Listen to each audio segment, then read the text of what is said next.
श्री स्वामी समर्थ। तुम्हा सगळ्यांचं माझ्या यूट्यूब चॅनल व अगदी मनापासून खूप खूप चांगलं आहे। आजचा दिवस तुम्हाला शुभ जावो। सब माझ्या कृपेने तुमच्या सगळ्यांच्या चांगल्याच्या पुन्हा तीच मी स्वामीचरणी प्रार्थना करते आणि आजच्या व्हिडिओला सुरुवात करते। तर हे बघा, आता आपला पितृपक्ष सुरू झालेला आहे आणि पितृपक्षामध्ये आपल्याला भरभरून अशी पितरांची सेवा करायची असते। तशीच सेवा ही आपल्याला पितरांची दररोजच करायची असते, पण काही कारणास्तव आता काहींना या धावपळीच्या जीवनामध्ये जर रोज सेवा करणं शक्य नसेल तर आवर्जून पितृपक्षामध्ये भरभरून अशी पितरांची सेवा करून आपल्याला पितरांना आपल्या संतुष्ट करायचं असतं। हे बघा, आपले पित्र संतुष्ट असणं, आपल्या पितरांचा कृपा आशीर्वाद आपल्यावर आणि आपल्या कुटुंबावर असणं हे तितकंच गरजेचं असतं। तुम्ही भलेही देवांची देवपूजा नाही केली तरी देखील चालेल, पण देवांअगोदर जे आपले पित्र येतात ना, तर त्यांची आपल्याला सेवा ही भरभरून अशी करायची असते।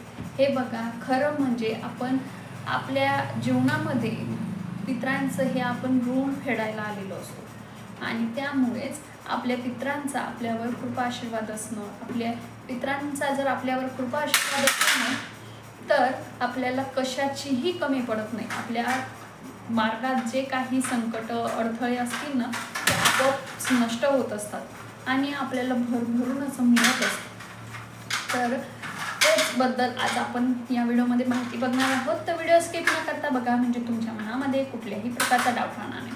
तर चला मग सुरू करूया आपल्या आजच्या व्हिडिओला। हे बघा, पितरांची सेवा पितृपक्षामध्ये ही भरभरून ही आपल्याला करायची असते आणि तुम्ही देवांची सेवा करा, पण देवांच्या सेवे अगोदर सुद्धा आपल्याला तुम्ही जे काही तुमचे इष्टदेव असतील किंवा कुलदेवता असतील त्यांची आपल्याला सेवा ही करायचीच असते, पण त्याच्याही पेक्षा अगोदर आपल्याला पितरांची सेवा करायची असते। हे बघा, आपण जे काही आज आहोत या जगामध्ये, आपण जे काही जग बघतोय तर ते फक्त आणि फक्त आपल्या पितरांमुळे आणि त्याबद्दलच त्यांचं ऋण फेडणं हे आपल्याला तितकंच गरजेचं असतं। तर आपल्या पितरांना आपल्याला संतुष्ट करण्यासाठी हे बघा, बऱ्याच जणांना आता भरपूर अशा जर आपल्याला प्रखर पितृदोष असेल ना, तर आपल्या प्रत्येक कामामध्ये अडचणी संकट आपल्या जीवनामध्ये येत असतात किंवा प्रत्येक गोष्टीमध्ये आपल्याला काही ना काही खूप समस्यांचा सामना करावा लागतो, अगदी छोट्या छोट्या गोष्टींसाठी। तर तेव्हा तुम्ही बऱ्याच जणांकडून ऐकलं असेल की पितृदोष आहे। तर काही जणांना प्रखर पितृदोष असतो तर काही जणांना हा सौम्य पितृदोष असतो। तर जर तो प्रखर पितृदोष असेल ना, तर आपल्या घरांमध्ये लग्न कार्यामध्ये अडथळे अडचणी येणं, त्याचप्रमाणे कर्जबाजारीपणा असणं किंवा कुठलेही शिक्षणामध्ये अडथळे येणं, अशा छोट्या छोट्या प्रत्येक गोष्टीमध्ये आपल्याला अडचणींचा सामना करावा लागतो। त्यासाठीच आपले पितृ संतुष्ट असणं तेवढंच आपल्याला गरजेचं आहे। हे बघा, आणि आपल्या महिलांना ना दोन्हीकडचे पितृ हे आपले संतुष्ट करायचे असतात, म्हणजे आपले बाहेरचे पण आणि सासरचे पण, त्या दोन्ही पितरांचे दोष हे महिलांना लागत असतात। त्यामुळे आपल्या दोन्हीकडचे पितृ संतुष्ट असतील याची आपल्याला काळजी घ्यायची आहे। तर त्यासाठीच आपल्याला सगळ्यात प्रभावी सेवा म्हणजे संक्षिप्त श्रीमद भागवत। हे बघा, हे असं छोटंसं पुस्तक आहे। आता त्याचे नियम अटी ही मी तुम्हाला नंतर कधीतरी पुन्हा एक व्हिडिओ करून सांगेल। तर हे आपल्याला पितृपक्षामध्ये आपल्याला वाचायचं असतं। तुम्ही रोज वाचा, नाही तर एकदा वाचलं तरी देखील चालेल, त्यामध्ये काही हरकत नाही। त्याचप्रमाणे त्यानंतर आपल्याला पंचमहायज्ञ करायचं असतं। हे बघा, पंचमहायज्ञ असं म्हटलं जातं की जो कोणी पंचमहायज्ञ करतो ना, तर त्याच्या आयुष्यामध्ये कुठले संकट कुठल्या अडचणी ह्या राहतच नाहीत, आणि जरी आल्या तरी त्या आल्या तशा अगदी त्या व्यक्तीला जास्त त्रास न होता अगदी सहजपणे त्यांचं निरसन होतं, त्या सुटून जात असतात। त्यामुळे पंचमहायज्ञ करणं सुद्धा आपल्याला तितकंच गरजेचं असतं। आता पंचमहायज्ञ म्हणजे काय? हे बघा, पंचमहायज्ञ म्हणजे आपल्याला 5 यज्ञ करायचे असतात। 5 यज्ञ असतात, एक अग्नियज्ञ असतं, पितृयज्ञ असतं, असे बरेच 5 यज्ञ असे असतात। तर सगळ्यात प्रथम आपल्याला सकाळी उठल्यावर जेव्हा आपण स्वयंपाकासाठी गॅस लावतो, तर त्याच्याही अगोदर, स्वयंपाक करण्याच्याही अगोदर एक छोटासा कागदाचा तुकडा घेऊन आपल्याला थोडंसं आपल्या घरातील शुद्ध तूप त्याला लावायचं आणि तो कागद आपल्याला अग्निदेवतेला समर्पित करायचा, म्हणजे तो गॅसवर जाळायचा। याच्यामुळे हे झालं आपलं अग्नियज्ञ।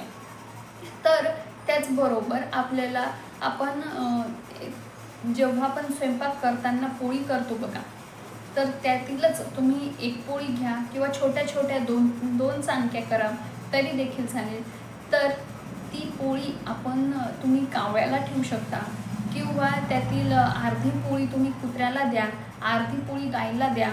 अशा प्रकारे तुम्ही पोळी ही आपल्याला दररोज खाऊ घालायची असते।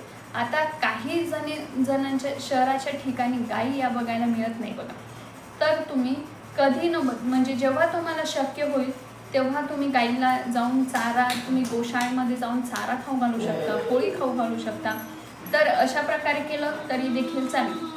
कुत्रे तर आपल्याला सगळ्यांना सहजपणे कुठेही उपलब्ध होऊन जातात, त्यामुळे तुम्ही त्यांना सुद्धा आवर्जून त्यांना जरी ती पोळी खाऊ घेतली तरी देखील चालते, त्यामध्ये काही हरकत नाही।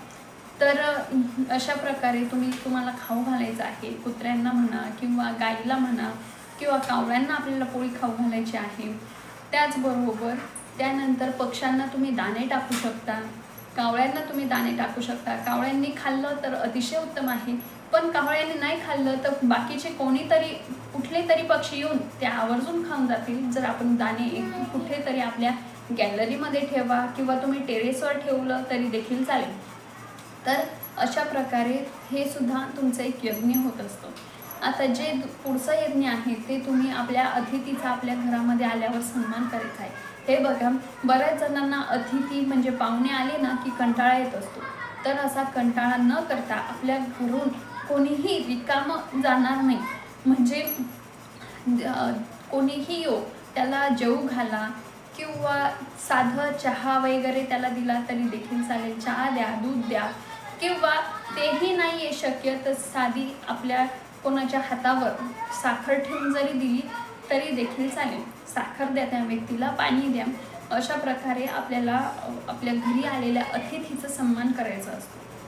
त्याचबरोबर आपल्या घरामध्ये जे कोणी लहान मूल येईल किंवा हे बघा, आता आपल्या घरामध्ये कोणी ना कोणी येत असतं बघा, लहान मुलं म्हणा किंवा आपले जर मुलं असतील तर त्यांचे मित्र वगैरे येतात, मित्रमैत्रिणी येतात, तर त्यांना तुम्ही चॉकलेट खाऊ घाला किंवा दुसरं काही खायला द्या, किंवा आपल्या शेजारी पाजारचे असतात लहान मुलं, त्यांना तुम्ही चॉकलेट वगैरे द्या किंवा चांगलं काहीतरी खाऊ घाला तरी देखील चालेल। हे सुद्धा तुमचं एक यज्ञ असतं। त्याचबरोबर आता जे पुढचं आहे ते म्हणजे आपल्याला मुंग्यांना साखर खाऊ घालायची आहे। हे बघा, आपल्याला सगळ्यांनाच माहिती आहे की मुंग्यांना साखर ही तुम्ही कुठेही एखाद्या झाडाच्या तुमच्या खाली टाकून दिली तरी देखील चालेल। एखादं झाड आहे मोठं तर त्याच्या तळाशी टाकून दिली तरी देखील त्या मुंग्या ह्या साखर खाऊ शकता, किंवा तुमच्या एखाद्या गॅलरीमध्ये एका साईडला साखर टाकली तरी देखील चालेल। अशा प्रकारे आपल्याला दररोज मुंग्यांना साखर सुद्धा ठेवायची आहे। हे बघा, हे असे 5 यज्ञ असतात।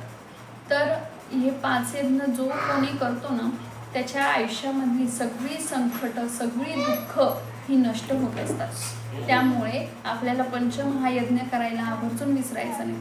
तुम्हाला दररोज करणं शक्य नाहीये तर संपूर्ण पितृपक्ष जेवढा आहे तेवढा तरी करायला विसरू नका। त्यामुळे आपल्याला पंचमहायज्ञ हे आवर्जून करायचं आहे। त्यानंतर दुसरी जी सेवा आहे ती म्हणजे पितृतुष्टिकारक स्तोत्र, म्हणजेच काय तर पितृस्तुती स्तोत्र, जे आपल्या नित्यसेवेच्या पुस्तकामध्ये तुम्हाला इझिली अवेलेबल होऊन जाईल। अगदी छोटंसं आहे। तर हे स्तोत्र आपल्याला कशा प्रकारे वाचायचं आहे, हे स्तोत्र आपल्याला तुम्ही जेव्हा पण देवपूजा आंघोळ झाल्या आपल्याला एक आसन ठेवायचं आहे। तुम्ही कुठल्याही खोलीमध्ये ठेवू शकता, पण आपली जी दक्षिण दिशा आहे, आपल्या घराची जी काही दक्षिण दिशा आहे त्या दिशेला आपल्याला तोंड करून आपल्याला हे पितृस्तुती स्तोत्र म्हणायचं आहे आणि किंवा वाचायचं आहे। आणि त्यानंतर आपल्याला ते आसन जे काही तुम्ही त्या सेवेसाठी ठेवणार आहात ते आपल्याला फक्त त्याच सेवेसाठी आसन ठेवायचं आहे ही आपल्याला काळजी घ्यायची आहे। त्यानंतर ते पितृस्तुती स्तोत्र संपल्यानंतर, वाचून झाल्यानंतर आपल्याला ते आसन उचलून ठेवायचं आहे आणि त्यानंतर तुम्ही हातपाय धुवून तुमची देवपूजा करायची आहे। हे बघा, देवपूजा करण्याच्या अगोदर आपल्याला ही सेवा पितरांची करायची आहे, हे लक्षात घ्या। तर अशी ही छोटीशी, आणि ते पितृस्तुती स्तोत्र हे अतिशय छोटं आहे, तुम्हाला अगदी 5 मिनिटं सुद्धा लागणार नाही, इतकं छोटं आहे। त्यांचं पाठ आहे ना, तर त्यांचं ते 2 मिनिटांमध्ये सुद्धा 2 ते 3 मिनिट सुद्धा त्यांना लागणार नाही, इतकं छोटंसं असं पितृस्तुती स्तोत्र आहे। त्याचप्रमाणे तुम्ही पितृअष्टकम सुद्धा म्हणू शकता, जे तुम्हाला इंटरनेटवर कुठेही इझिली अवेलेबल होऊन जाईल। तुम्ही सर्च करा गुगलवर, तिथे सुद्धा तुम्हाला अगदी सहजपणे मिळून जाईल, किंवा यूट्यूबवर सुद्धा तुम्हाला मिळून जाईल।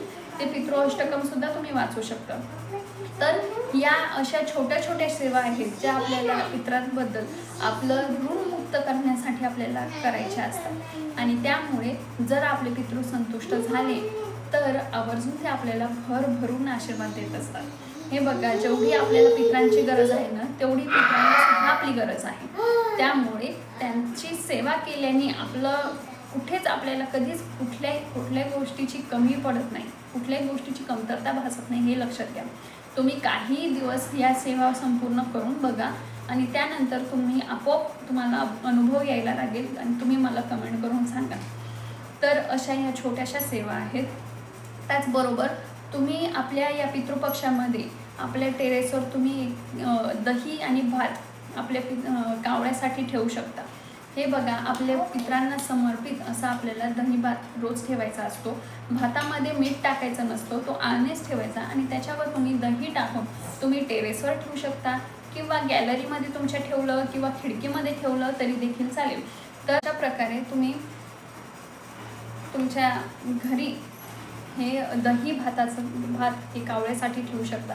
जर कावळ्याने नाही खाल्लं तर दुसरा कुठला पक्षी येऊन ते खाऊन जाईल तरी देखील चालेल, त्यामध्ये काही हरकत नाही। पण आवर्जून आपल्या पितरांसाठी ते या सेवा करायला विसरू नका। हे बघा, भले त्यांनी नाही खाल्लं तर दुसरं कोणीतरी खातील, दुसरे प्राणी खातील, दुसरे पक्षी खातील, पण कोणाच्या तरी ते पोटात जाईल, आणि आपल्याला तेवढं पुण्यफळ हे आपल्याला आवर्जून मिळेल। किंवा कधी ना कधी तुम्ही नित्यनियमाने जर ठेवलं तर एखाद दिवशी तरी तुमचे पित्र हे आवर्जून ते घास खाण्यासाठी येतील, त्यामध्ये काहीही शंका नाही। तर अशी ही छोटीशी पण अतिमहत्त्वाची माहिती मला तुमच्यासोबत शेअर करायची होती। त्याचबरोबर तुम्हाला जशी अक्कलकोट स्वामींचे नित्य दर्शन घेण्याची जर इच्छा असेल तर मी आपल्या याच यूट्यूब चॅनलवर श्री अक्कलकोट स्वामींचे नित्य प्रातःकाळचे महापूजा दर्शन, त्याचप्रमाणे श्री अक्कलकोट स्वामी समाधी मंदिर बसवकार महापूजेचं दर्शन, आणि श्री वटवृक्ष देवस्थान अक्कलकोट स्वामी महाराज महापूजा दर्शन मी आपल्या याच यूट्यूब चॅनलवर संध्याकाळी 9:30 वाजता पोस्ट करत असेल। तुम्हाला जर बघण्याची इच्छा असेल तर नक्की आपल्या यूट्यूब चॅनलला संध्याकाळी 9:30 वाजता भेट द्या। त्याचबरोबर त्यानंतर लगेचच मी स्वामींचा संदेश देखील पोस्ट करत असेल, जो आपल्या दुःखमय अंधकारमय जीवनातून आपल्याला सुखाचा आशेचा एक किरण देईल, असा तो संदेश असतो। तुम्हाला जर बघण्याची इच्छा असेल तर नक्की आपल्या यूट्यूब चॅनलला संध्याकाळी 9:30 वाजता भेट द्या। झालेली सेवा मी स्वामींच्या चरणी रुजू करते आणि आजच्या व्हिडिओला इथेच थांबवते। जर व्हिडिओ आवडला असेल तर लाईक आणि सबस्क्राईब करायला विसरू नका। तर चला मग भेटूया अशाच नवनवीन व्हिडिओसोबत, तोपर्यंत श्री स्वामी समर्थ।